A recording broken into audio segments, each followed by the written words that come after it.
What ferocious intensity lurks in Caravaggio's paintings, owed only in part to his impassioned subjects. The Italian Baroque artist was a brute and a murderer, but how masterfully he created between thuggish vendettas. This is Several Circles.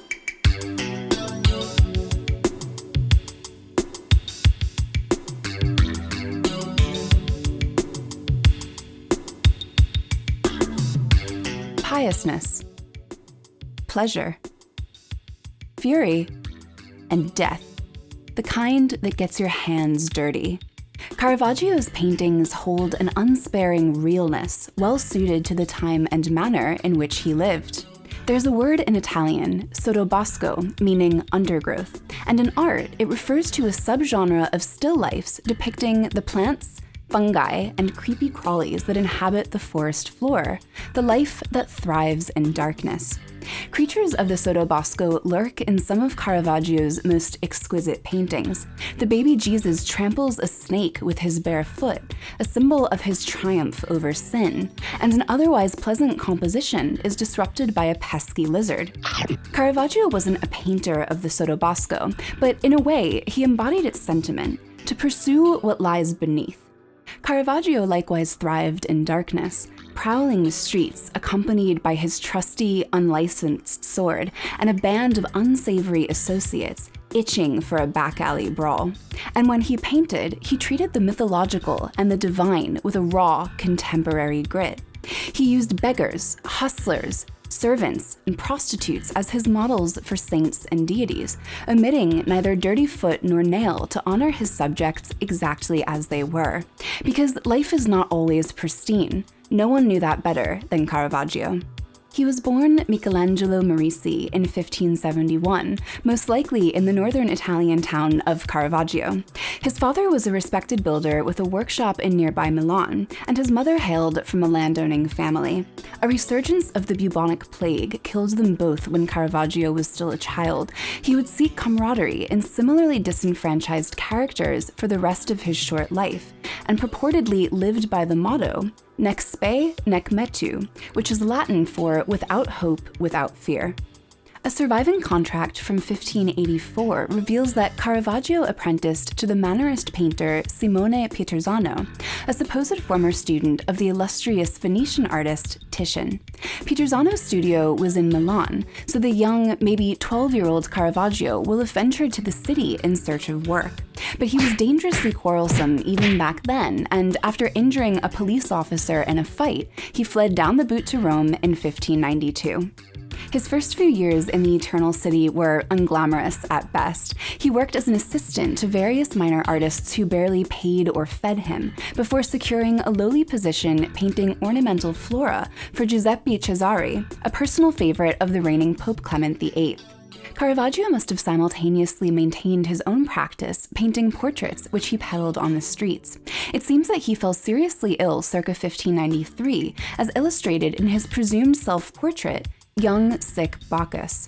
This pallid likeness depicts the Roman god of wine feigning merriment whilst appearing rather sickly, his pale lips and yellowed complexion indicative possibly of malaria.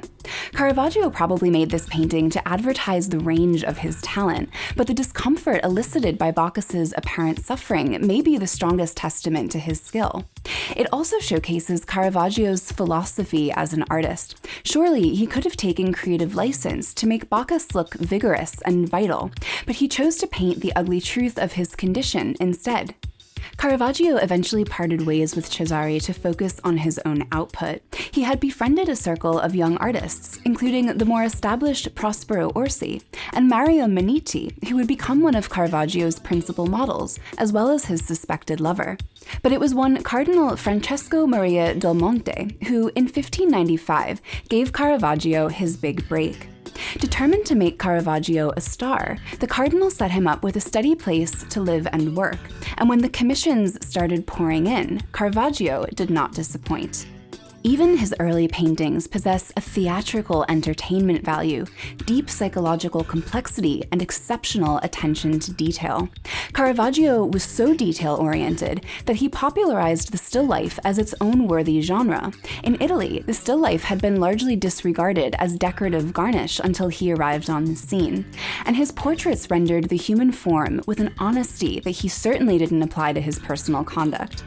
Caravaggio gained considerable favor with Cardinal Del Monte and his circle of wealthy friends, but in order to reach true celebrity status in Rome, he had to get good with the Catholic Church.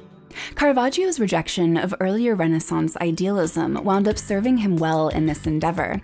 The Catholic Church was on a mission to crush the Reformation, by which many of their followers, disgusted with the Church's corruption of power and ungodly pursuit of wealth, were converting to Protestantism. Caravaggio's practice of painting people off the streets would invite the poor, the marginalized, and the unseen to feel welcomed into a seemingly humbler Catholic Church. With a word from Cardinal Del Monte, perhaps, Caravaggio was granted his first public commission at the end of the 16th century. He was to paint St. Matthew for the Contarelli Chapel in the Church of San Luigi dei Francesi in Rome. What he produced was a revelation. Caravaggio's era was one of mannerism, a late Renaissance style that radiated with psychedelic drama. Well, Caravaggio saw that drama and raised the stakes with naturalism and light. Caravaggio worked quickly and spontaneously, animating his subjects with an overwhelming urgency that no other artist had quite captured before. He painted his models directly from life without any preparatory sketches. The result? An uncanny realism in motion with depth and dimension. Of course, Caravaggio would become most indelibly linked to tenebrism, an amplified form of high-contrast luminosity known as chiaroscuro. Caravaggio's subjects appear floodlit, but eternally threatened by encroaching darkness. By the turn of the century, Caravaggio was really in demand, fielding commissions left and right for churches and private collections. He had his critics. They took issue with the unorthodoxy of his method and his models, with the way that he portrayed sacred scenes as relatable human dramas, and with the sheer brutality of his grisliest paintings. He leaned into the unpleasantries that we turn our backs to: pain, suffering, punishment, and death. Sometimes he'd have to adjust or redo his work to calm exasperated patrons. Others found Caravaggio delightfully macabre. The banker who commissioned Caravaggio's infamous Judith beheading Holofernes was so deeply moved by the image that he made a point of ensuring its inalienability in his will. Subject matter aside, Caravaggio was honing his technique to near perfection. The Supper at Emmaus is a prime example of Caravaggio's mastery of perspective, composition, and layered psychological depth. Here, Caravaggio has memorialized the precise moment in which two disciples, positioned on the far left and right, realize that their dinner companion is the resurrected Jesus. The disciple on our right practically thrusts his arm into three-dimensional space with an ecstatic gesture evocative of the cross. Outside this holy trinity is the proprietor of the establishment. His unfazed expression implies that he has yet to see the light, as they say. Despite his near divine virtuosity, it doesn't feel like Caravaggio ever truly saw the light himself. He was repeatedly arrested for misdemeanors and assault, and in 1606, he murdered a local pimp named Ranuccio Tomassoni. Historians aren't certain of whether Caravaggio actually intended to kill Tomassoni, or what precipitated the altercation in the first place. It's been postulated that Caravaggio was defending a prostitute whom Tomassoni insulted, and that a tennis match went awry, amongst other theories. Regardless, Caravaggio was issued a death warrant, which would lead to his execution if he lingered in Rome. Caravaggio was fortunate to have friends in high places beyond Roman jurisdiction. He was granted clemency outside of Rome and in Naples by the Sforza and Colonna families, powerful dynastic houses with allegiance to Caravaggio through both of his parents. Even in exile, the commissions were plentiful, and Caravaggio painted some faintly confessional mea culpas. One of the 7 acts of mercy, for instance, is granting shelter to travelers. Though Caravaggio was getting by just fine in Naples, he relocated to the island of Malta to join the Knights of St. John. Acceptance into this Catholic military order would pardon Caravaggio's crime in Rome. He successfully secured a place in the knighthood, after which he painted his largest work of art, the beheading of St. John the Baptist. It's an emphatically violent interpretation of an already gruesome story, suspended in the second before St. John is completely decapitated. There are no angels or heavenly gates opening to receive his soul. He's simply a man slain on a dusky street. Scribbled in the martyr's blood is Caravaggio's name, F for Fra, or brother Michelangelo. He was newly exonerated, so in a way, he could finally sign his own crime. It was the only painting he ever autographed. But Caravaggio's temper soon got the better of him again, and this time he shot and wounded a senior member of the order. Stripped of his knighthood and consequently his pardon, the artist found himself not once, but twice on the lam. He fled Malta and eventually wound up back in Naples, living and working in palpable fear. He was allegedly attacked in Naples and left with disfiguring slashes on his face.